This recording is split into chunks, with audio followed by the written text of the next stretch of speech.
आज हम भारत की संघीय व्यवस्था के बारे में अध्ययन करेंगे। हमने पिछली क्लास में संघात्मक शासन व्यवस्था और एकात्मक शासन व्यवस्था के बारे में अध्ययन किया।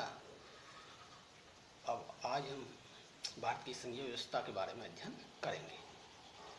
संविधान निर्माताओं के सामने मुख्य प्रश्न था कि संविधान का स्वरूप एकात्मक हो या संघात्मक, और इस प्रश्न पर मध्यम मार्ग अपनाया गया। भारतीय संविधान का वही रंग संघात्मक है पर अंतरंग एकात्मक है।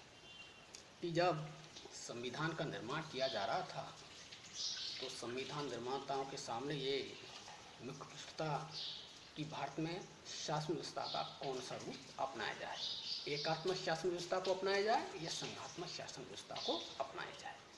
क्योंकि ब्रिटेन में एकात्मक शासन व्यवस्था थी और संयुक्त राज्य अमेरिका में संघात्मक शासन व्यवस्था थी।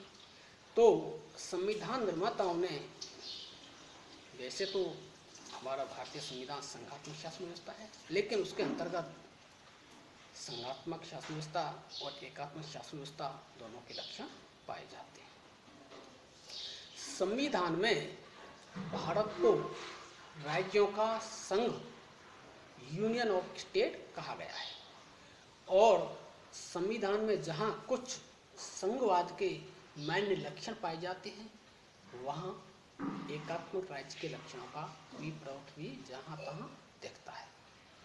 संविधान निर्माताओं की मंशा भारत में संघात्मक शासन व्यवस्था की स्थापना करना थी, लेकिन संविधान में कहीं पर भी संघ, फेडरेशन शब्द का प्रयोग नहीं किया गया है।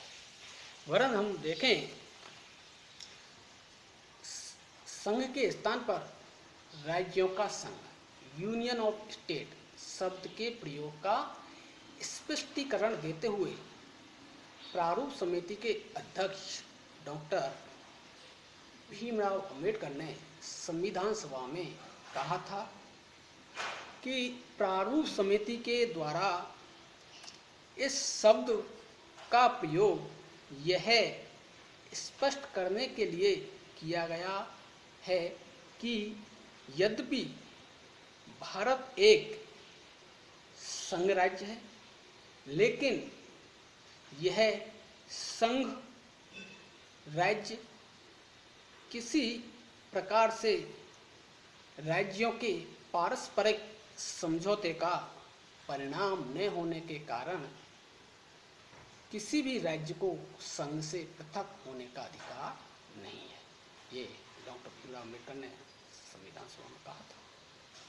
हम देखें तो भारतीय संघवाद के स्वरूप के संबंध में जो दृष्टिकोण है उसके बारे में हम चर्चा करें कि केंद्र एवं राज्यों के पारस्परिक संबंधों के आधार पर दो तरह की शासन प्रणालियों, एकात्मक एवं संघात्मक का वर्गीकरण किया गया है, जिसका हमने अध्ययन पिछली क्लास में किया। संविधान शास्त्रियों एवं विद्वानों के वर्ग की मान्यता है कि भारत का संविधान संघीय कम है, एकात्मक अधिक है। इस दृष्टिकोण की प्रधानता केसी व्हीयर के विचारों में परिलक्षित होती है।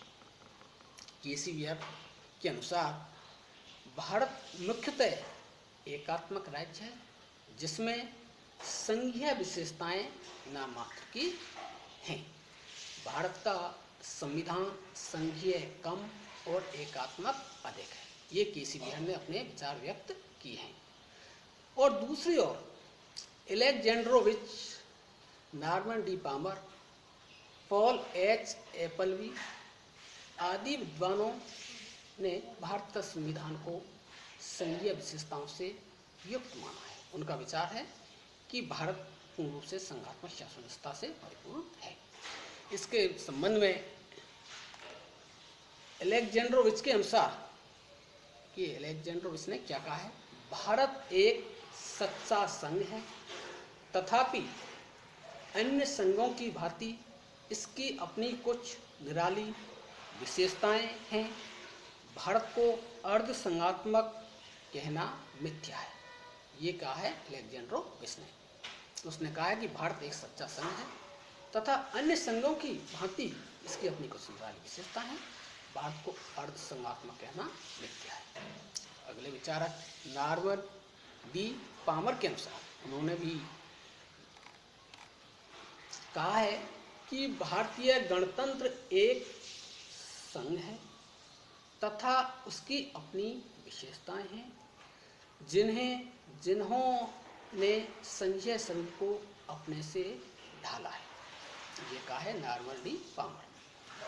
अगला विचार है एम बी पायली के अनुसार उन्होंने कहा है कि भारत के संविधान का ढांचा संघात्मक है किंतु उसकी आत्मा एकात्मक है। ये विभिन्न विचारकों ने अपने अपने विचार भारतीय संघीय व्यवस्था के बारे में दिए। भारतीय संघवाद के स्वरूप के संदर्भ में विद्वानों के उक्त दोनों मतों के विश्लेषण के रूप में कहा जा सकता है कि भारतीय संघवाद की प्रकृति अथवा स्वरूप विशुद्ध एकात्मक अथवा विशुद्ध संघीय प्रकृति की नहीं है। इसमें एकात्मक और संघात्मक दोनों ही विशेषताएं शामिल हैं। संविधान निर्माताओं का लक्ष्य एक ऐसी विशिष्ट संघीय व्यवस्था की स्थापना करना था जो भारतीय परिस्थितियों एवं आवश्यकताओं के अनुकूल हो। अर्थात संविधान निर्माता एक मजबूत राष्ट्र का निर्माण करना चाहते थे, लोकतंत्र को मजबूत करना चाहते थे और वो भारत में एक ऐसी व्यवस्था स्थापित करना चाहते थे जिससे कि भारत उन्नति कर सके, लोकतंत्र मजबूत हो सके। तो इसलिए उन्होंने संविधान में संघीय व्यवस्था को अपनाया। संविधान निर्मात्री सभा में डॉक्टर भीमराव अम्बेडकर ने संविधान के स्वरूप को संघात्मक बताते हुए स्पष्ट किया कि यह एक संघीय संविधान है। केंद्र तथा राज्य दोनों का गठन संविधान द्वारा हुआ है और दोनों की शक्ति एवं प्राधिकार का स्रोत संविधान है। अपने क्षेत्राधिकार में कोई किसी के अधीन नहीं है। एक का प्राधिकार दूसरे का पूरक है। ये डॉक्टर भीमराव अम्बेडकर ने कहा था कि भारत का संविधान एक संघीय संविधान है और केंद्र तथा राज्य दोनों का गठन संविधान द्वारा हुआ है और दोनों की शक्ति एवं प्राधिकार का स्रोत भी संविधान ही है। अर्थात दोनों को शक्ति संविधान से द्वारा प्राप्त होती है। ये डॉक्टर भीमराव अम्बेडकर ने कहा था।